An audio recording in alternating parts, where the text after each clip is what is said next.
Hi friends, welcome back to our channel comic wonder. അപ്പോൾ guys, നമ്മുടെ ഇന്നത്തെ video എന്താണെന്ന് വെച്ച് കഴിഞ്ഞാൽ, അതായത് നമ്മുടെ 2024 വരാൻ പോകുന്ന മൂവികളിനകത്ത് ഒരു ഹൈപ്പുള്ളൊരു പടം തന്നെയാണ് നമ്മുടെ വരാൻ പോകുന്ന kingdom of the planet of thieves എന്ന് പറയുന്നത്.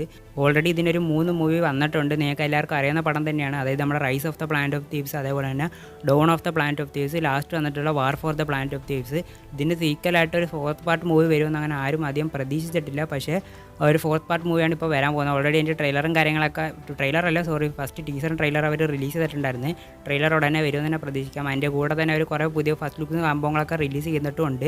ഈ ഒരു പടത്തിൻ്റെ ഒരു മെയിൻ പ്രത്യേകത എന്താണെന്ന് വെച്ച് കഴിഞ്ഞാൽ, നമ്മൾ ആദ്യത്തെ 3 പടം കണ്ടത് നമ്മുടെ സീസർ എന്നുള്ള ഒരു മെയിൻ എയ്പ്പിനെ പറ്റിയിട്ട് തന്നെയാണ്. അതിൻ്റെ ഒരു 3 സ്റ്റോറി അവർ കാണിച്ച് തന്നിട്ടുള്ള ആ ഒരു ലാസ്റ്റ് വന്നിട്ടുള്ള war for the planet of thieves മൂവിക്കകത്ത് നോക്കുകയാണെങ്കിൽ ലാസ്റ്റ് ആ ഒരു ക്യാരക്ടർ മരിക്കുന്ന രീതിയിലാണ് ആ ഒരു സ്റ്റോറി മൊത്തം അവർ കംപ്ലീറ്റ് ചെയ്തിട്ടുള്ളത്. പക്ഷേ ഇനി വരാൻ പോകുന്ന ഒരു മൂവി എന്തുവാണെന്ന് ആർക്കും വലിയ ഐഡിയയും കാര്യങ്ങളൊന്നും ഇല്ല. പക്ഷേ നമുക്കിപ്പോൾ കിട്ടിയിട്ടുള്ള റൂമേഴ്സും സിനോപ്സിസൊക്കെ എടുത്ത് നോക്കുകയാണെങ്കിൽ നമുക്ക് മനസ്സിലാക്കാൻ പറ്റുന്നത്, നമ്മുടെ സീസർ എന്നുള്ള ഒരു ക്യാരക്ടറിൻ്റെ ഡെത്തിന് ശേഷം 300 വർഷങ്ങൾക്ക് ശേഷം നടക്കാൻ പോകുന്ന ഒരു സ്റ്റോറിയാണ് നമ്മുടെ ഈ ഒരു kingdom of the planet of thieves എന്ന് പറയുന്നത്. അപ്പോൾ ഓൾറെഡി നിങ്ങൾക്ക് നോക്കുമ്പോൾ ഒരു ബേസിക് ആയിട്ടുള്ളൊരു പ്ലോട്ട് നിങ്ങൾക്ക് ആദ്യത്തെ ഒരു 3 മൂവി കണ്ടപ്പോൾ തന്നെ മനസ്സിലായിട്ടുണ്ടായിരിക്കും.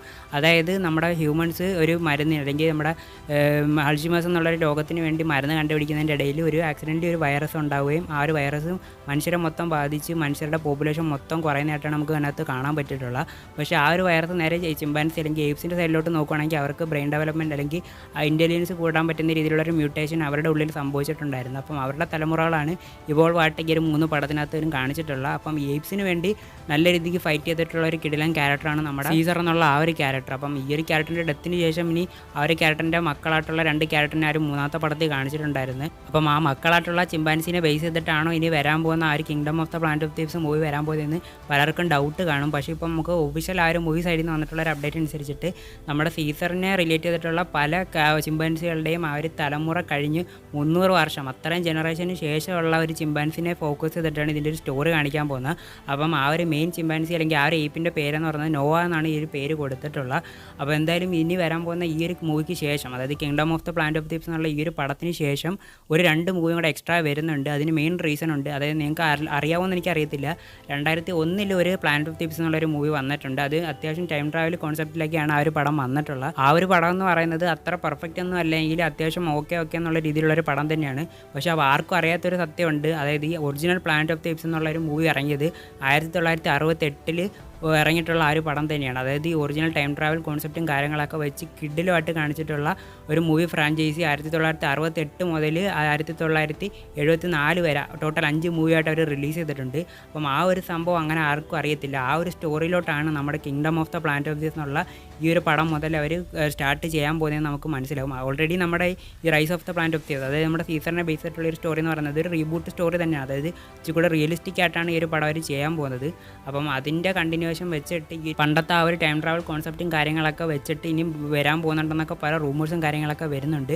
അപ്പം അത് എന്തൊക്കെ മൂവീസാണ്, അതായത് ആ ഒരു ഒറിജിനൽ മൂവിയുടെ ആ ഒരു പ്ലോട്ടും കാര്യങ്ങൾ എന്താണെന്നോ അധികം ആൾക്കാർക്കൊന്നും അറിയത്തില്ല. അപ്പോൾ എന്തായാലും നമ്മുടെ ഇന്നത്തെ ഈ ഒരു വീഡിയോയിൽ കൂടെ ആ ഒരു മൂവീസ് ഏതൊക്കെയാണെന്ന് ജസ്റ്റ് ഒന്ന് പറഞ്ഞു പോത്തേ ഉള്ളൂ. അതിന് ശേഷം സെപ്പറേറ്റ് ഈ ഓരോ മൂവിയുടെ സ്റ്റോറിയും കാര്യങ്ങളും എക്സ്പ്ലെയിൻ ചെയ്യുന്ന രീതിയിൽ ഓരോ വീഡിയോ ഇടാൻ വേണ്ടി ഞാൻ പ്ലാൻ ചെയ്യുന്നുണ്ട്. കാരണം ഇനി വരാൻ പോകുന്ന ആ ഒരു മൂവീസ് അല്ലെങ്കിൽ അതിൻ്റെ റെഫറൻസും കാര്യങ്ങളൊക്കെ കൊണ്ടുവരുന്ന ആൾക്കാർക്കും അധികം മനസ്സിലാവൊന്നും ആവത്തില്ല. അപ്പോൾ എന്തായാലും ആ ഒരു ഒറിജിനൽ സ്റ്റോറി എന്താണെന്ന് അറിഞ്ഞിരുന്നിട്ട് ഇനി വരാൻ പോകുന്ന ആ ഒരു പടം എടുത്ത് കാണുവാണെങ്കിൽ പല കാര്യങ്ങളും നിങ്ങൾക്ക് നല്ല രീതിക്ക് മനസ്സിലാവും എന്നുള്ള കാര്യത്തിൽ ഞാൻ ഗ്യാരണ്ടി പറയുന്നുണ്ട്. കാരണം അത്രമാത്രം കിഡിലും സ്റ്റോറി ലൈനും കാര്യങ്ങളൊക്കെ ഉള്ളൊരു ഫ്രാഞ്ചൈസി തന്നെയാണ് നമ്മുടെ ഒരു പ്ലാനറ്റ് ഓഫ് തീവ്സ് എന്ന് പറയുന്നത്. പ്രത്യേകിച്ച് 1968 വന്നിട്ടുള്ള ആ ഒരു മൂവി എന്ന് പറയുന്നത് മാസ്റ്റർ പീസ് എന്ന് വേണമെങ്കിൽ തന്നെ എടുത്ത് പറയാൻ പറ്റും. അത് പറയാനുള്ള പല കാരണങ്ങളും ഞാൻ സെപ്പറേറ്റ് ആ ഒരു വീഡിയോയ്ക്ക് തന്നെ പറഞ്ഞേക്കാം. അപ്പം 1968 വന്നിട്ടുള്ള ആ ഒരു പ്ലാനറ്റ് ഓഫ് തീവ്സും ഈ ഒരു സെയിം കോൺസെപ്റ്റൊക്കെ തന്നെയാണ്. പക്ഷേ നമ്മുടെ ഒരു ചിമ്പാൻസി അല്ലെങ്കിൽ നമ്മുടെ ഒരു ഒറിജിനൽ ചിമ്പാൻസി അല്ലെങ്കിൽ എയ്പ്പ് വർഗത്തിൽപ്പെട്ട ക്യാരക്ടേഴ്സിനെ വെച്ചിട്ടല്ല കാണിക്കുന്നത്. അതായത് ഒരു പ്ലാനറ്റ് ഫുള്ള് മനുഷ്യർക്ക് പകരം നേരെ ഓപ്പോസിറ്റായിട്ട് എയ്പ്സ് ഇവോൾവ് ആയിരുന്നെങ്കിൽ, അതായത് നമ്മുടെ ഡ്രസ്സും കാര്യങ്ങളൊക്കെ ഇട്ട് അതേപോലെ തന്നെ ഗവൺമെൻറ് കാര്യങ്ങളൊക്കെ വെച്ചിട്ട് എയ്പ്സ് എങ്ങനെ ഇവോൾവ് ആയിരുന്നെങ്കിൽ, അതേപോലെ തന്നെ മനുഷ്യർ കുരങ്ങേണ്ട സ്ഥാനത്തിരുന്നെങ്കിൽ എങ്ങനെ എന്നുള്ള രീതിയിലാണ് ആ ഒരു കോൺസെപ്റ്റ് കാണിച്ചിട്ടുള്ളത്. കേൾക്കുമ്പോൾ ഭയങ്കര സിമ്പിളായിട്ടും അല്ലെങ്കിൽ വിയേർഡായിട്ടും തോന്നുമെങ്കിലും അത്യാവശ്യം നല്ല രീതിക്ക് ചിന്തിക്കാൻ പറ്റിയിട്ടുള്ള നല്ലൊരു കോൺസെപ്റ്റും കാര്യങ്ങളൊക്കെയാണ് അവർ ചെയ്തിട്ടുള്ളത്. അപ്പം ആദ്യത്തെ പടം 1968, രണ്ടാമത്തെ beneath the planet of thieves എന്നുള്ളൊരു പടം, അതിനൊരു സീക്വൽ വന്നിട്ടുണ്ടായിരുന്നു 1970. അതിൻ്റെ സീക്വലായിട്ട് 1971 escape from the planet of thieves എന്നുള്ളൊരു പടം കൂടെ വന്നിട്ടുണ്ട്. സത്യം പറഞ്ഞാൽ ഇതൊരു ട്രാളജി ആയിട്ട് തന്നെ എടുത്ത് കൂട്ടാൻ പറ്റും. അത്യാവശ്യം കിഡിലായിട്ടുള്ള ട്രാളജി തന്നെയാണ് അവർ കൊടുത്തിട്ടുള്ളത്. അപ്പം ഈ ഒരു മെയിൻ ട്രാളജിക്ക് 2 സീക്വലും കൂടെ എക്സ്ട്രാ വന്നിട്ടുണ്ട്. അതായത് conquest of the planet of thieves 1972-ലും അതേപോലെ തന്നെ battle for the planet of thieves എന്ന് പറഞ്ഞാൽ 1974-ലും ഒരു പടം വന്നിട്ടുണ്ട്. ടോട്ടൽ 5 പടമാണ് ഈ ഒരു ഫ്രാഞ്ചൈസിക്കകത്ത് ഒറിജിനൽ സ്റ്റോറിയിൽ വെച്ച് വന്നിട്ടുള്ളത്. നമ്മളിപ്പോൾ കണ്ടുകൊണ്ടിരിക്കുന്ന ആ ഒരു ഒറിജിനാലിറ്റി ഉള്ള, അതായത് ഈ ചിമ്പാൻസിനെയൊക്കെ വെച്ച് കാണിക്കുന്നത് അത് റീബൂട്ട് കോൺസെപ്റ്റിലുള്ളതാണ്, ചെറിയ ചേഞ്ചും കാര്യങ്ങളൊക്കെ വെച്ചിട്ട്. പക്ഷേ ഇനി ഈ വർഷം വരാൻ പോകുന്ന ആ ഒരു പടം മുതൽ ഇവർ ഒറിജിനൽ ആ ഒരു പഴയ സ്റ്റോറിയിലോട്ട് പോകുന്ന രീതിയിലുള്ള പല റെഫറൻസും കാര്യങ്ങളും നമുക്കിപ്പോൾ ലേറ്റസ്റ്റ് ആയിട്ട് അവർ റിലീസായിട്ടുള്ള പല ഫോട്ടോയ്ക്കകത്തും ആദ്യത്തെ ടീസറിനകത്തൊക്കെ കാണിക്കുന്നുണ്ട്. ഇനി വരാൻ പോകുന്ന ട്രെയിലർ ഇറങ്ങുന്ന സമയത്ത് നമുക്ക് പല കാര്യങ്ങളും ഇൻട്രസ്റ്റിംഗ് ആയിട്ട് തോന്നുമെന്ന് പ്രതീക്ഷിക്കാം. കാരണം ആ ഒരു പടത്തിലോട്ട് കയറി കഴിയുമ്പോഴേ ഈ ഒരു ഫ്രാഞ്ചൈസി ആദ്യ ആൾക്കാരിലോട്ട് അറിയപ്പെടാൻ പോകുന്നോളെന്നാണ് എനിക്ക് പേഴ്സണലി തോന്നുന്നത്.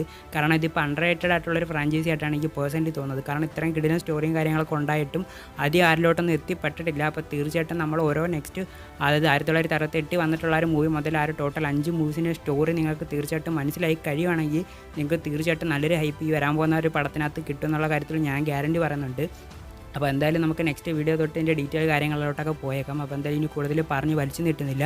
വീഡിയോ ഇഷ്ടപ്പെട്ട് കഴിഞ്ഞാൽ തീർച്ചയായിട്ടും ലൈക്ക് ചെയ്ത് സപ്പോർട്ട് ചെയ്തേക്കണം. അതേപോലെ തന്നെ ചാനൽ സബ്സ്ക്രൈബ് ചെയ്തിട്ടില്ലെങ്കിൽ അതും കൂടെ ഒന്ന് ചെയ്തിട്ട് താഴെ കാണുന്ന ബെല്ലൈക്കണം കൂടെ ഒന്ന് ഓൾ എനേബിൾ ചെയ്തിട്ടിരുന്നാൽ ഞാനപ്പോൾ ഇതുള്ള പുതിയ വീഡിയോസ് ഇട്ടാലും നിങ്ങൾക്ക് നോട്ടിഫിക്കേഷൻ വരുന്നിരിക്കും. അപ്പോൾ എൻ്റെ ഒരു പുതിയ വീഡിയോ കാണുന്ന നമ്പർ എല്ലാവർക്കും ബൈ ഗൈസ്.